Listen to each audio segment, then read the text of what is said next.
Hi class, welcome to week 7. I don't have my video up today, and that is because I got back from California very, very late Friday night / Saturday morning, and I am still quite tired, but happy to be back home. So we are in week 7.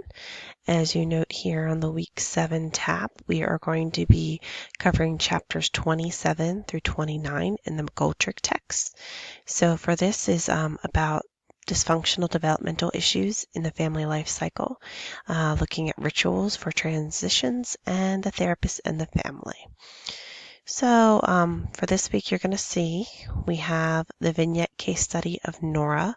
For those of you that have been turning in the vignette studies, and remember, just email it to me Sunday by midnight, and I will review them and give you some feedback.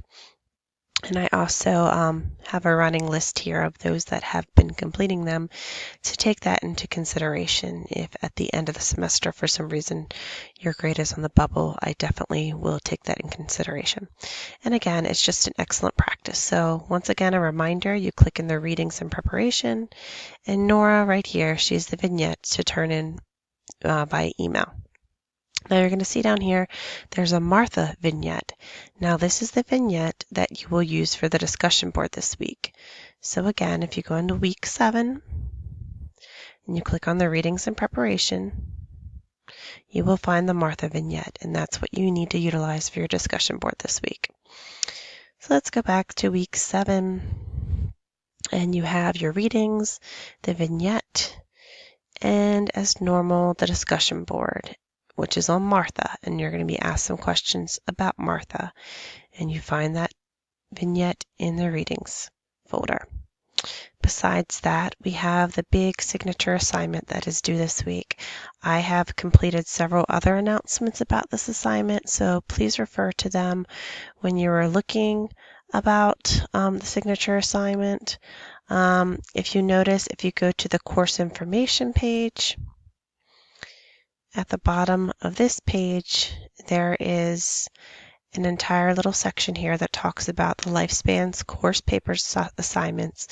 Now remember, this is one big paper that is developed and divided into several sections. So again, if we look at the paper assignment, you're going to see 5 different stages. The first 4 stages is supposed to be between 1 to 2 pages, and the last stage, the late adulthood stage, is 2 to 3 pages. It says it should be written between 5 mini papers, but again, it's one big paper with 5 sections. So this paper here, this has a guideline about how it's to be composed with APA guidelines. Do not plagiarize. It's going to be submitted via Turnitin, so I will get a score. And so if you have cited other sources, make sure you cite. Do your best to utilize your own words.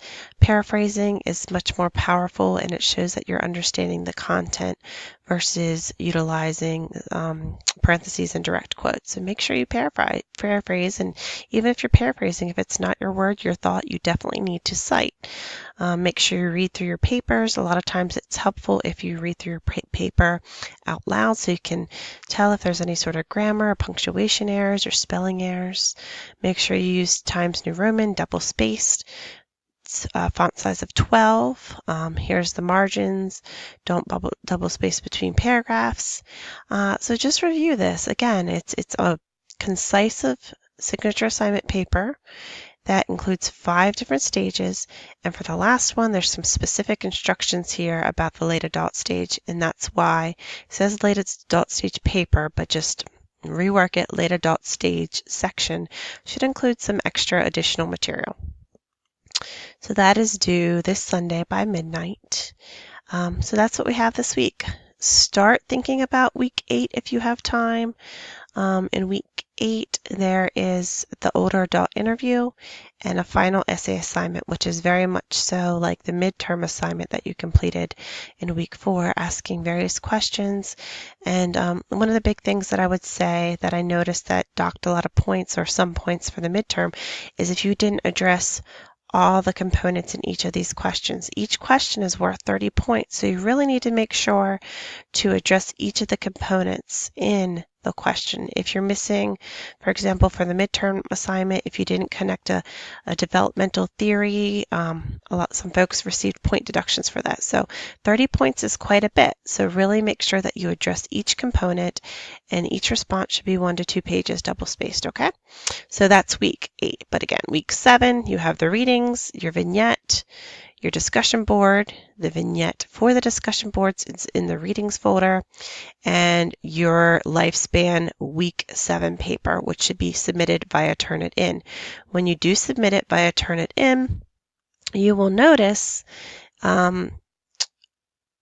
you're going to upload it, and then eventually it takes some minutes, some time, you will get originality report. This should be low. If you are citing, if you are making sure to limit your direct quotes, your originality score will be low. If it is high, I will contact you and we're going to have a discussion because we really want to avoid plagiarism and utilize your own words for this. I believe that's it. I'm doing my best to keep up to date with the discussion boards. I will grade your child adolescent papers as quickly as I'm able. We're rounding the final turn, so it's really essential to stay up to date with the assignments. I don't have a lot of time to submit final grades. If you are struggling through something, reach out to me. I try to be understandable, but if I don't hear from you, I really don't know what's happening. So just reach out to me, please. All right, keep up the good work. Let me know if you have any questions, and I will see you in the forums.